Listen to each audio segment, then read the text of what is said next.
Hola amigos y amigas. Nandito tayo ngayon sa Baldeara. So mag-hiking tayo rito. O pasyal na rin ng konti. Tapos magkakamping kami ni Mrs. Si Mrs. kasama ko ngayon. Hello amigo. Day off ko ngayon sa kabukas. Tapos nanguha rin siya ng day off niya sa trabaho niya ngayon sa kabukas. So 2 days. Umalis kami ng bahay kanina alas 6 alas 5 na madaling araw. Tapos nagpahinga ng konti. Siguro bumiyahe kami mga 4 na oras mahigit. Magmula Barcelona hanggang dito. Tapos yung pinarking natin doon si Opel, nandun sa baba. Doon sinarking natin doon. Tapos ngayon sasakay tayo ng train papunta ron sa papasyalan natin sa Falls, Water Falls. Ayan yung train. Ayan. Alas 4:30 magsasara na sila. Hindi na sila bibiyahe. So bababa tayo, sasakay tayo dyan pababa, tapos pabalik maglalakad tayo 1 oras at kalahati yung 1 oras at kalahati yung hindi, paakyat ba? Aakyat pala tayo ng bundok. Aakyat tayo ng bundok dyan, sasakay tayo sa kanya, tapos pababa maglalakad na lang tayo 1 oras at kalahati yung yung lakad. So yan, pinaandar niya na at ayan, may mga kasabay tayo dyan. Namin binili yung ticket. Ayan, pwede na raw sumakay.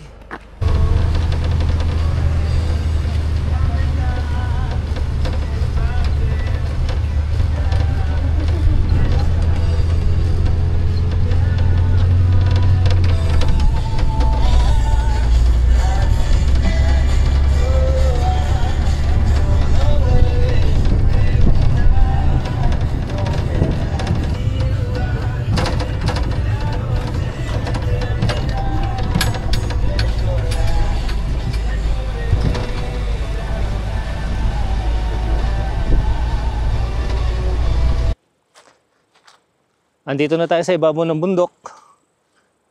Yan yung sinakyan nating tren.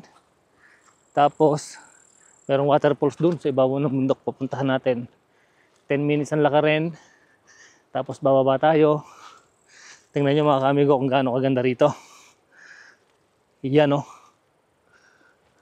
Ganda. So akitin natin saglit. Tapos bababa tayo rito. Tapos pababa tayo ng pababa. Marami tayong madadaanan na waterfalls, saka mga ilog, sapa. Ganda!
Ito mga kaamigo yung pangalawang waterfalls na dadaanan namin. Yung isa kanina, yung sa ibabaw ng bundok, tapos medyo pababa kami ng pababa. Ganda, ito tingnan nyo mga kaamigo.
Masarap kayang mamundok. Ano ma? Kaya lang mahina tong kasama ko eh. Mahina sa lakaran. Laging nahuhuli eh. Meron pa rito ma oh. Ito, meron pa kaming mga pwedeng puntahan na hindi na namin mapupuntahan dahil gabi na. Aabutin na kami ng gabi.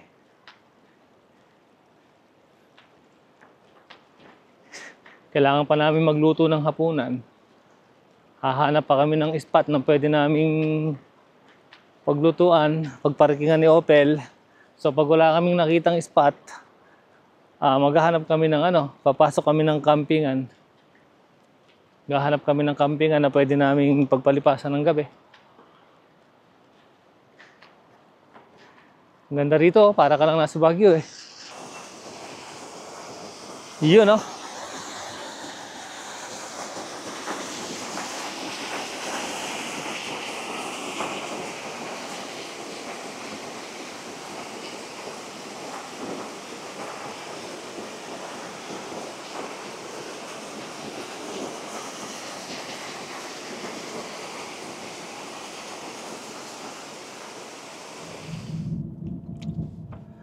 So yan, paano na kami ni Mrs.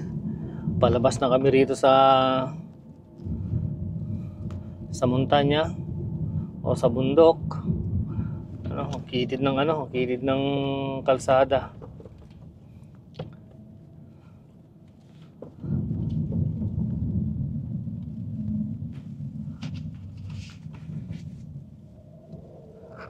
Pero ang ganda ng napuntahan namin ni Mrs. Ayan meron pa nga dito mga ilog-ilog oh, yan. Yan ang ganda oh.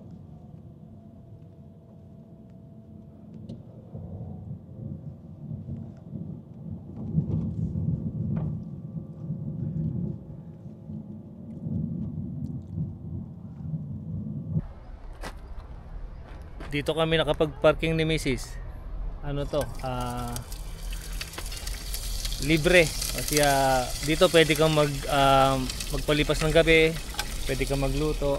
May mga nakaparking din na ito sa Espanya tong nito matrikula. Tapos yun naman Espanya rin, pero ito Frances.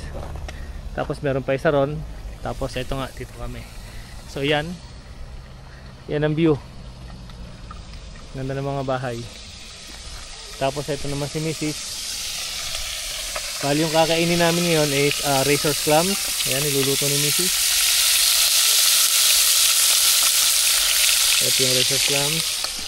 Ito yung binili namin kanina sa Consum. Buhay na buhay. Ay, Consum Mercadona pala. Ayan o. Tapos meron akong siyempre. Meron tayong champagne. Ayan o. Meron din kami dalang yelo. Tamang-tama. So dito kami matutulog ni Mrs. mamaya. Malay mo mamasyal lang kami dyan sa pueblo. Dahil maganda yung pueblo dyan. Papasyal kami dyan mamaya. Yan dyan. Malit na pueblo lang yan. Bayan. Pagkari namin kumain.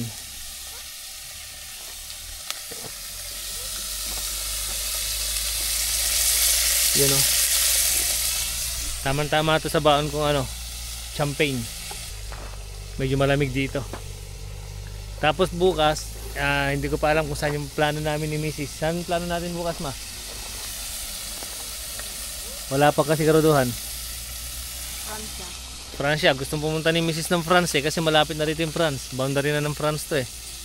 Bueno, tingnan natin kung ano yung magiging plan bukas.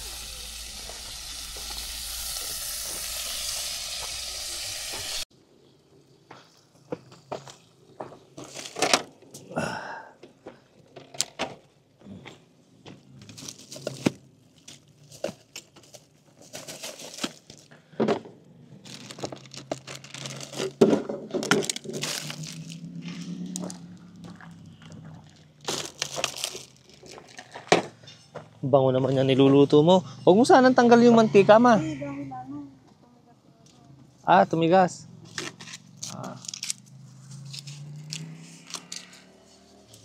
Yan o mga kamigo, importante. Basta nag-camping, kailangan may dalang kubo di basura. Yan. Double purpose yan, kubo di basura.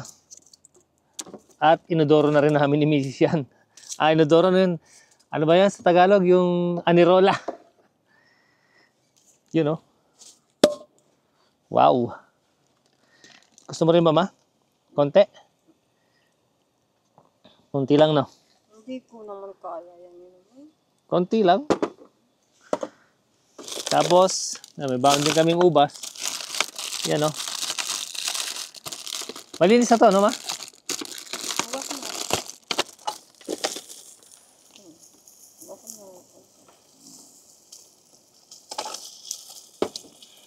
mo. Kasarap naman. Talaga.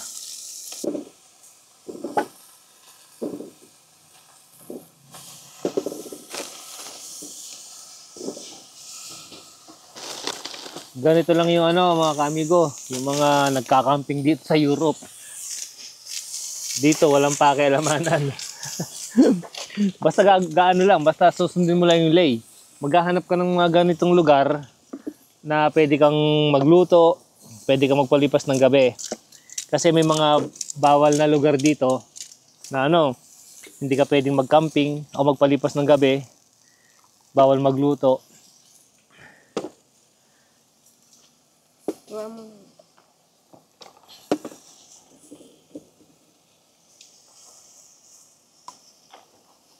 So to, nagtanong ako sa gasolinahan kanina kung saan pwede. Kasi medyo hapon na eh. Tanghali na nung matapos kami ni Mrs. mag-hiking. Sarado na yung mga kampingan. So, maghanap na lang kami ng ganitong lugar na pwede naming mapagpalipasan ng gabi, magluto. Bali isa, dalawa, may 3 karabana dito. 2 taga rito sa Spain. Yan, tapos yung isang nandun, taga France.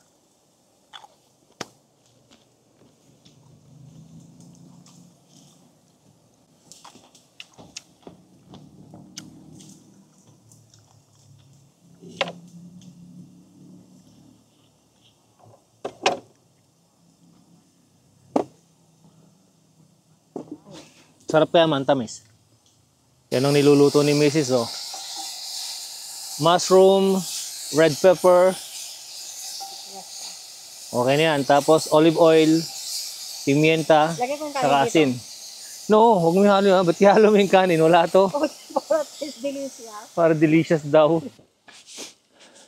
Sulit ang diop namin ni Mrs. 2 araw. Bukas, nagpaplano si Mrs. pumunta ng France pero hindi ko alam kung matutuloy kami. Yun, no? Wow. Oh, pwede na yan. Okay na yan. Okay na yan. Asan ko lalagay? Dito na. Sarap ng ulam namin, no? Lagyan mo ng lemon pa. Ha?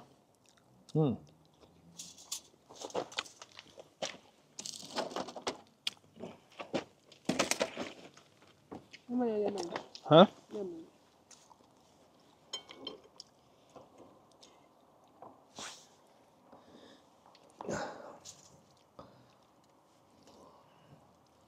Wow.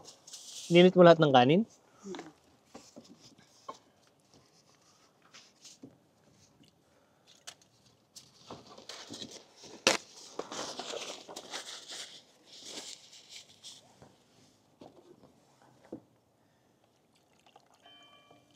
Normalmente, doon kami nag-ano ni Mrs. Dito kami naglalamesa. Hindi. Bagong bili ko ito lamesa na ito maliit. Ginagamit ko sa fishing. Sinubukan namin gamitin. Alam mo naman tayo mga Pilipino, sanay tayong kumain ng ganito. Oh. Ganito lang.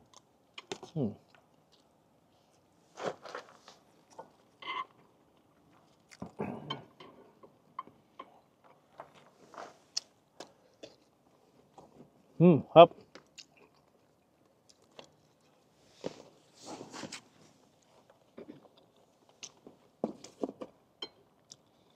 Ayun mga kamigo, sino nakain sa inyo ng nabahas?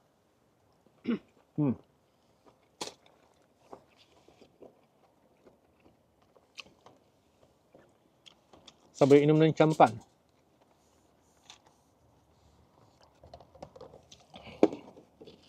Hmm? Hmm? Ayaw mo? Hmm? Cheers daw.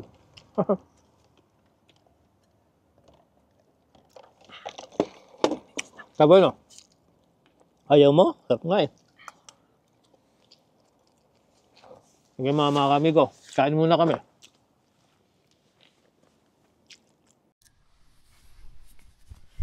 Matutulog na kami mga kamigo. Kaya si Mrs.